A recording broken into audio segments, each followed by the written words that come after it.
Olá, graça e paz, meu irmão e minha irmã. Estamos iniciando a leitura da Bíblia em 365 dias, uma dose de amor com a Palavra de Deus. Hoje, no 52º dia, trago para leitura e comentários bíblicos o livro de Êxodo, capítulo 24, o livro do profeta Daniel, capítulo 8, e o livro de Apocalipse, capítulo 11. A minha recomendação é que todos tenham em mãos bloco de anotação, caneta ou lápis. A Bíblia é tão importante quanto. A sua leitura diariamente nos traz refrigério para a alma e sabedoria, nos aproximando assim de Deus, fortalecendo a nossa fé e esperança. Meu irmão, minha irmã, todos nós temos a necessidade de estarmos em comunhão com Deus diariamente. Comunhão esta através da leitura da Bíblia, ouvir os nossos devocionais, orar junto conosco. Satanás não está para roubar o seu carro, sua casa, seu apartamento, celular, relógio, sua roupa. Ele vem para roubar a semente da sua fé e os propósitos que Deus tem para você. Neste momento, lhe encorajo a repetir estas palavras proféticas para as nossas vidas. Senhor, revele a compreensão de sua palavra. Senhor, me dê compreensão da palavra.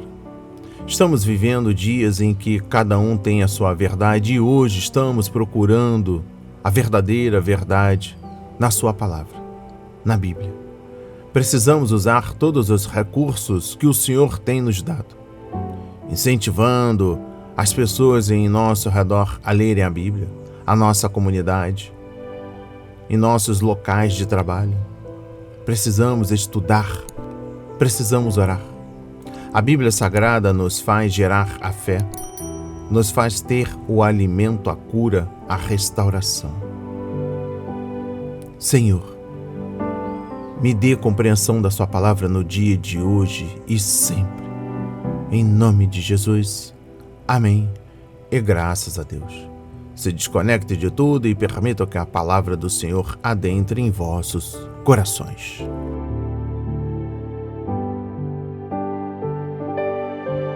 A aliança de Deus com Israel.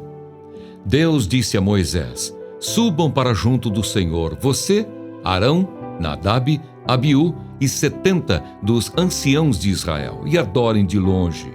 Só Moisés se aproximará do Senhor. Os outros não se aproximarão, nem o povo subirá com ele. Moisés foi e transmitiu ao povo todas as palavras do Senhor e todos os estatutos.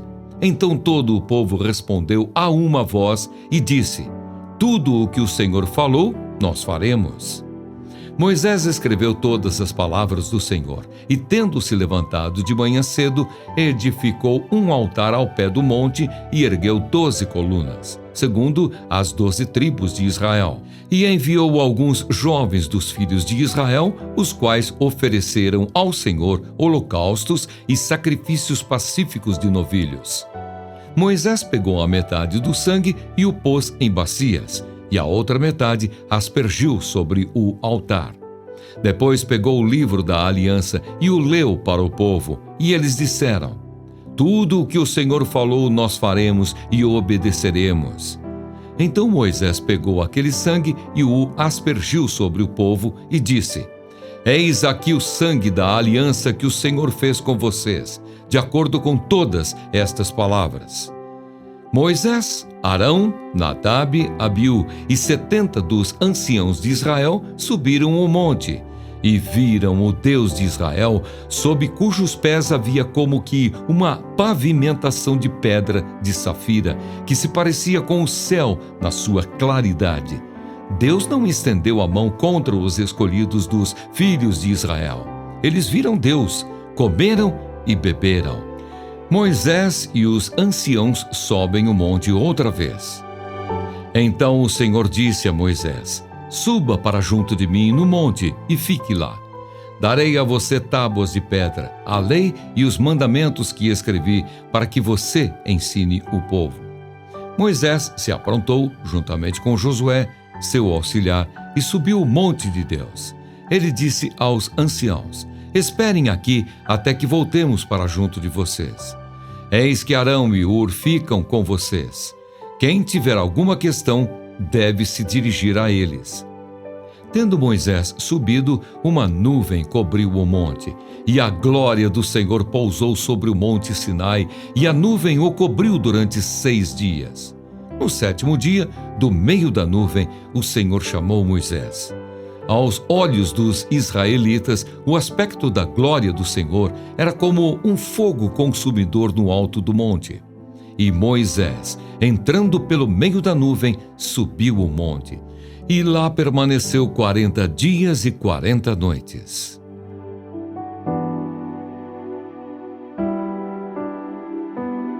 Amém. Compreendendo o livro de Êxodo, capítulo 24, exposição bíblica dos versículos 1 e 2. Os 2 primeiros versículos estão relacionados a Êxodo 20, versículo 21, quando Deus chamou Moisés para subir o Sinai e levar consigo os 70 anciãos e Arão e seus filhos. Nadab e Abiú, Moisés revelou as palavras do Senhor a Israel e, mais uma vez, o povo prometeu obedecer a tudo o que Deus lhe dissesse para fazer. Ele então anotou tudo o que Deus disse, que são os 10 mandamentos e o livro da aliança. Exposição bíblica dos versículos 5 e 6.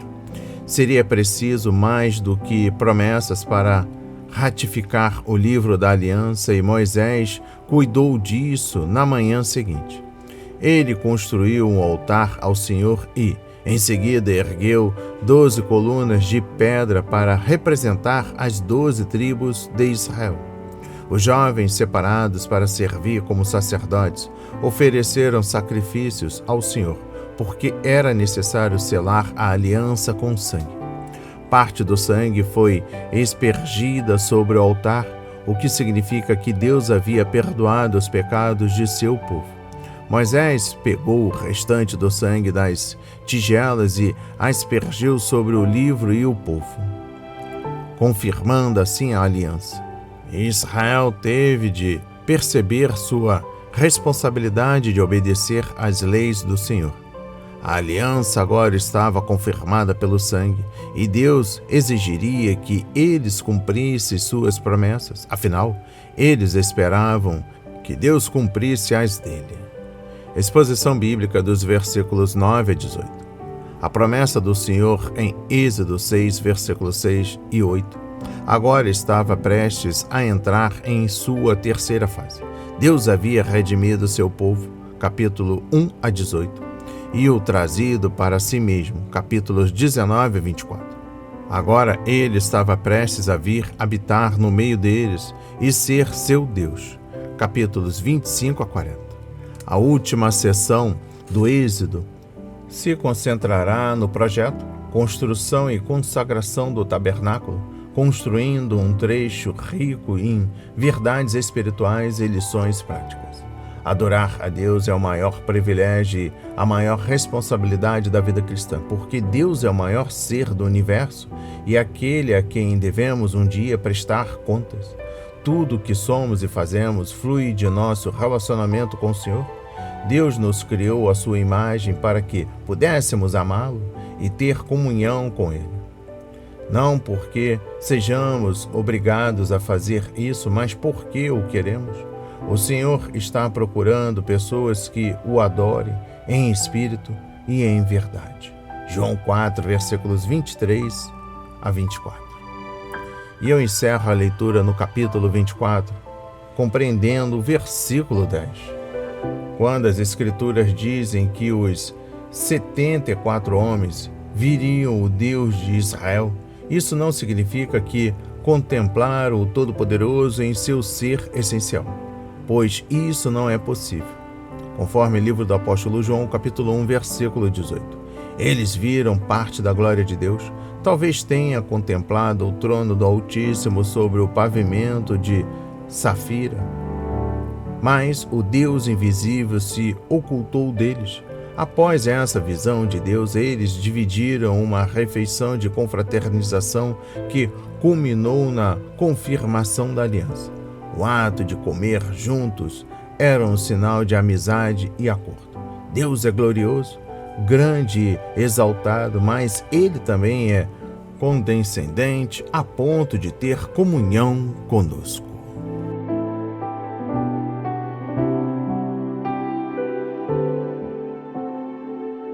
A visão sobre um carneiro e um bode. No terceiro ano do reinado do rei Belsazzar, eu, Daniel, tive uma visão. Isto aconteceu depois daquela visão que eu tive anteriormente. Quando tive a visão, parecia que eu estava na cidadela de Suzã, que fica na província de Elão. Nessa visão, eu estava junto ao rio Ulai. Levantei os olhos e eis que diante do rio estava um carneiro que tinha 2 chifres.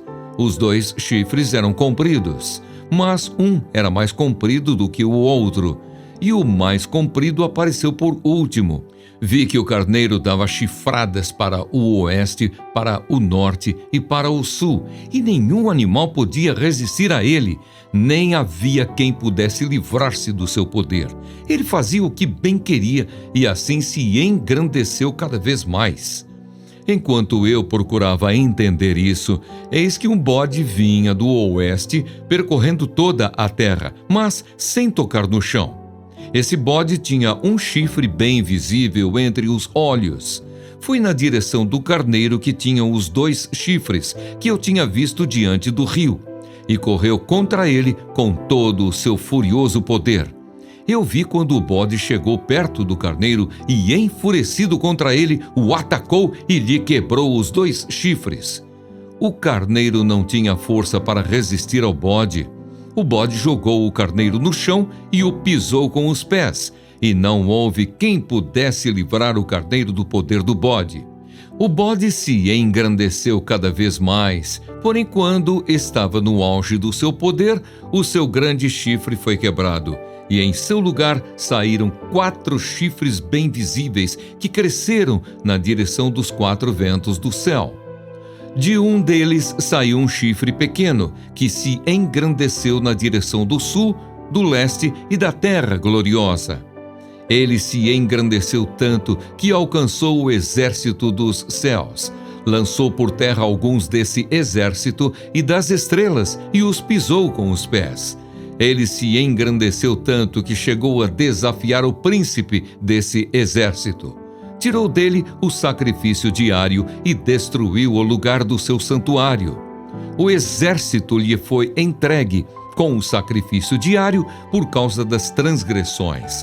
Lançou por terra a verdade e tudo o que ele fez prosperou. Depois ouvi um santo que falava, e outro santo lhe perguntou: até quando vai durar a visão do sacrifício diário suprimido e da transgressão desoladora? Até quando o santuário e o exército ficarão entregues para que sejam pisados aos pés? Ele me disse: até 2.300 tardes e manhãs. Depois, o santuário será purificado.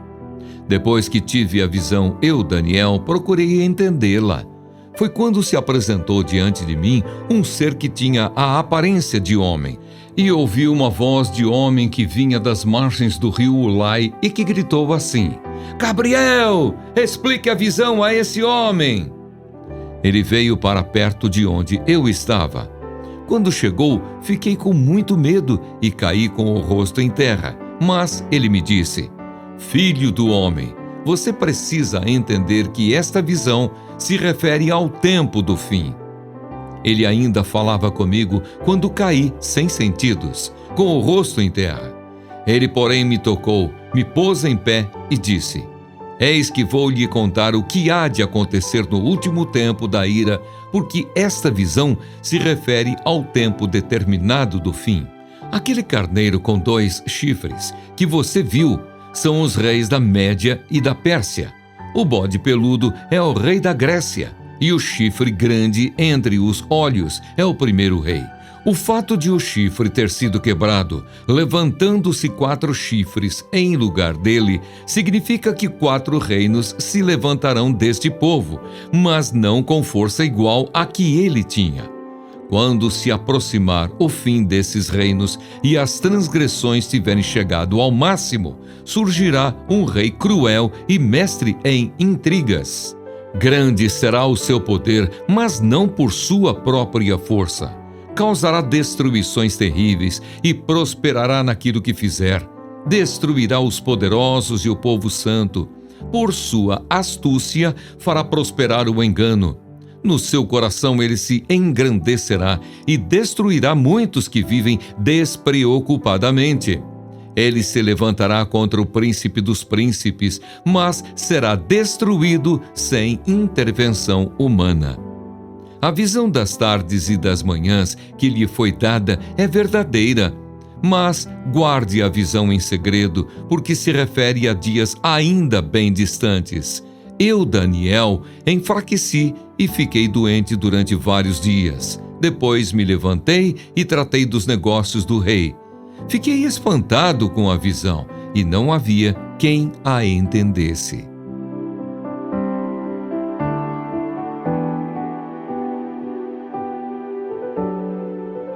Amém.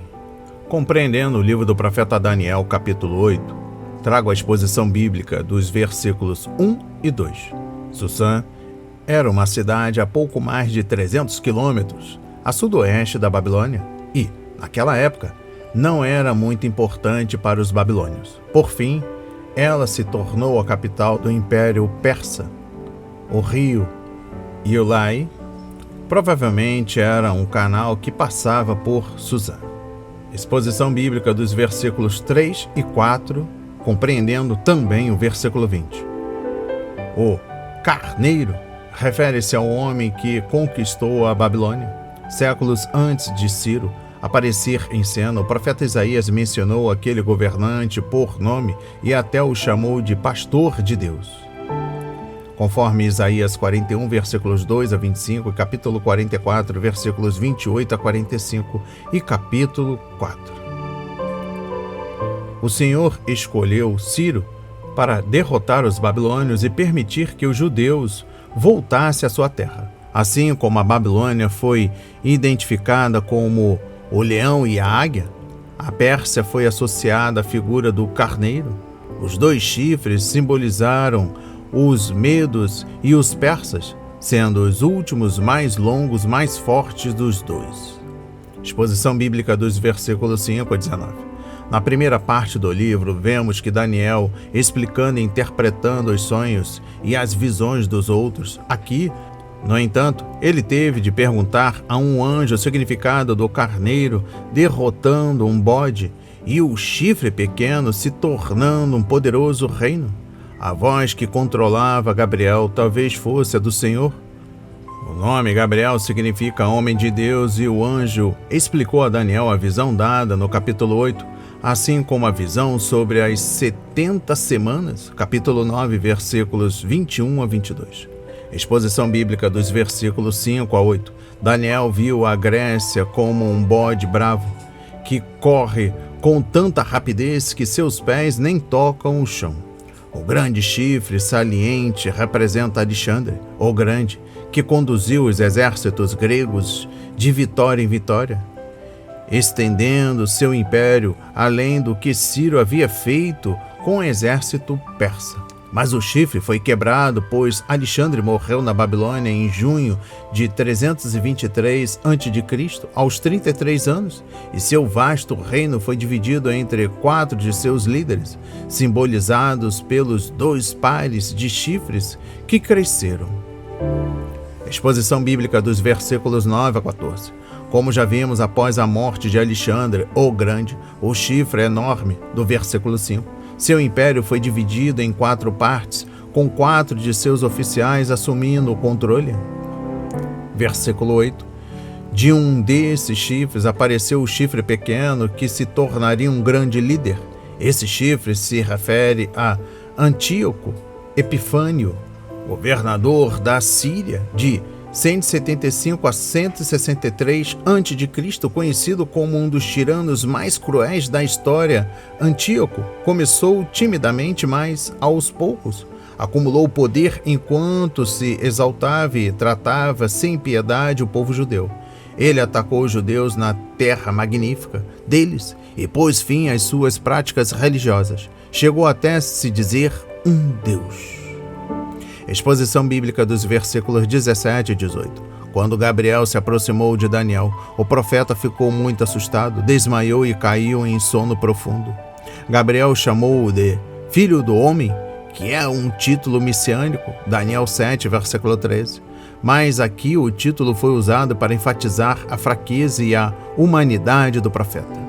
Exposição bíblica dos versículos 23 a 27. O anjo despertou Daniel de seu sono profundo e disse que ele tinha de ouvir outras verdades proféticas. E ela estava relacionada ao tempo da tribulação.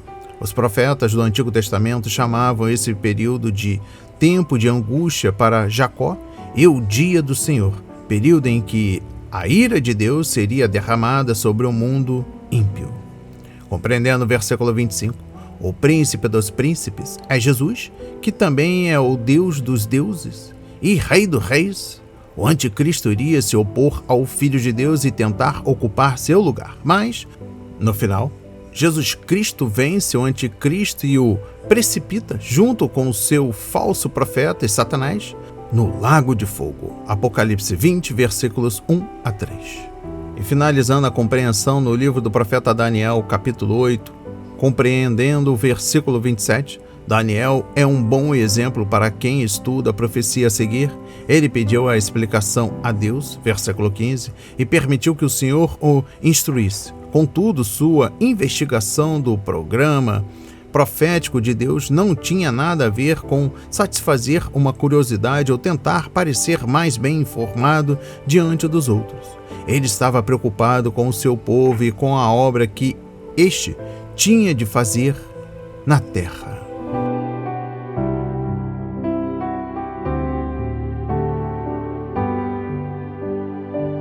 As duas testemunhas. Foi-me dado um caniço semelhante a uma vara, e também me foi dito: levante-se e vá medir o santuário de Deus, o altar, e os que adoram no santuário. Mas deixe de lado o átrio exterior do santuário e não o meça, porque esse átrio foi dado aos gentios, que por 42 meses pisarão a cidade santa. Darei autoridade às minhas duas testemunhas para que profetizem durante 1260 dias, vestidas de pano de saco. São estas as duas oliveiras e os dois candelabros que estão em pé diante do Senhor da terra. Se alguém pretende causar-lhes dano, da boca dessas testemunhas sai fogo e devora os inimigos. Sim, se alguém pretender causar-lhes dano, certamente deve morrer. Elas têm autoridade para fechar o céu, para que não chova durante os dias em que profetizarem. Têm autoridade também sobre as águas, para transformá-las em sangue, bem como para ferir a terra com todo tipo de flagelos, tantas vezes quantas quiserem. Quando tiverem, então, concluído o testemunho que devem dar, a besta que surge do abismo fará guerra contra elas. A besta vencerá e matará as testemunhas, e os seus cadáveres ficarão estirados na praça da grande cidade, que espiritualmente se chama Sodoma e Egito, onde também o seu Senhor foi crucificado. Então muitos dentre os povos, tribos, línguas e nações contemplarão os cadáveres das duas testemunhas por 3 dias e meio, e não permitirão que esses cadáveres sejam sepultados. Os que habitam sobre a terra se alegrarão por causa da morte dessas duas testemunhas, realizarão festas e enviarão presentes uns aos outros, porque esses dois profetas atormentaram os que moram sobre a terra. Mas depois dos 3 dias e meio, entrou neles um espírito de vida, vindo da parte de Deus. E eles se ergueram sobre os pés, e aqueles que os viram ficaram com muito medo. E as duas testemunhas ouviram uma voz forte vinda do céu, dizendo-lhes: subam para cá! E subiram ao céu numa nuvem, e os seus inimigos as contemplaram. Naquela hora houve grande terremoto e ruiu a 10ª parte da cidade.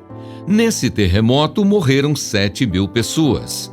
As outras pessoas ficaram aterrorizadas e deram glória ao Deus do céu. Passou o segundo ai, Eis que sem demora vem o terceiro ai. A sétima trombeta. O sétimo anjo tocou a trombeta, e houve no céu vozes fortes dizendo: O reino do mundo se tornou de nosso Senhor e do seu Cristo, e ele reinará para todo o sempre.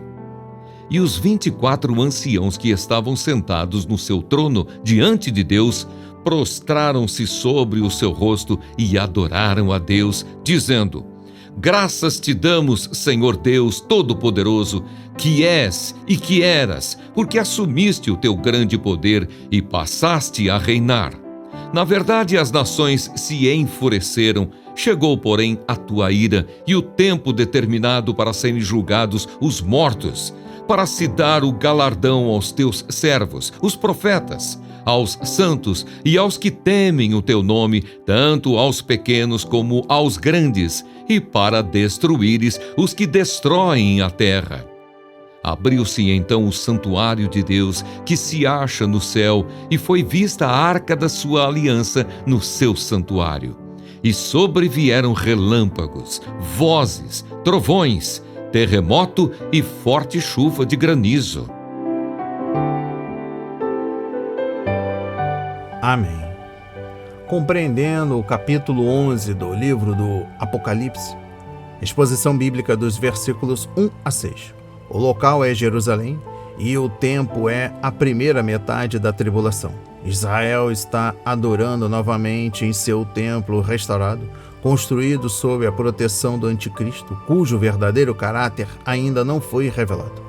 A meditação do templo dada por João é uma ação simbólica. Medir algo significa reivindicá-lo para si mesmo. Assim, o Senhor estava fazendo por meio de João: esta cidade e este templo são meus, e eu reivindico ambos para mim mesmo. Compreendendo o versículo 3, observe que as duas testemunhas ministram durante a primeira metade da tribulação. Jerusalém é, então, invadida pelos gentios por 42 meses, a última metade da tribulação. O testemunho delas tem a ver com Israel e os templos. Que triste ver que o poder de Deus e a palavra do Senhor estarão do lado de fora e não dentro do templo, como nos tempos passados, como o templo que Jesus deixou. Esta nova casa será desolada, conforme Mateus 23, versículo 38. Exposição bíblica dos versículos 7 a 10. Isso só acontece quando as testemunhas acham o seu testemunho. Os servos obedientes de Deus são imortais até que a sua obra esteja concluída. A besta, o anticristo, agora está no poder e quer assumir o templo, mas só conseguirá depois que as duas testemunhas estiverem fora do caminho.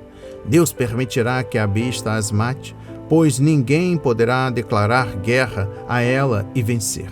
Conforme capítulo 13, versículo 4. Compreendendo o versículo 9, observe a mudança de atitude mostrada pelas nações do mundo. No versículo 2, as nações impiedosamente assumem Jerusalém. Aqui, elas se alegram com a morte das duas testemunhas. Agora, porém, estão com raiva. Sua arrogância e alegria não duraram muito. Essa atitude hostil, por fim, levará as nações a se unirem para lutar contra Deus na grande batalha do Armagedon. Exposição bíblica dos versículos 15 a 19. Estas fortes vozes provavelmente eram os coros do céu.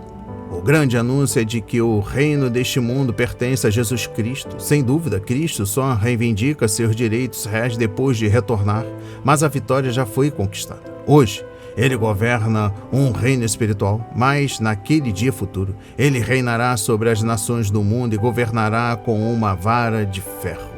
E eu encerro a leitura da Bíblia e também comentários bíblicos sobre o livro de Apocalipse, capítulo 11, com o versículo 19 para sua compreensão. Este capítulo começou com um templo na terra, mas agora vemos um templo no céu. O centro das atenções está na Arca da Aliança de Deus, o símbolo da presença divina com seu povo. Esta visão da arca teria incentivado muito o povo sofredor de Deus, ao qual João enviou este livro. A arca teria feito com que eles se lembrassem da presença de Deus e da fidelidade de suas promessas. E naquela arca estava o propiciatório em que o sangue era aspergido todo dia da expiação, conforme Levítico 16, versículos 15 a 17.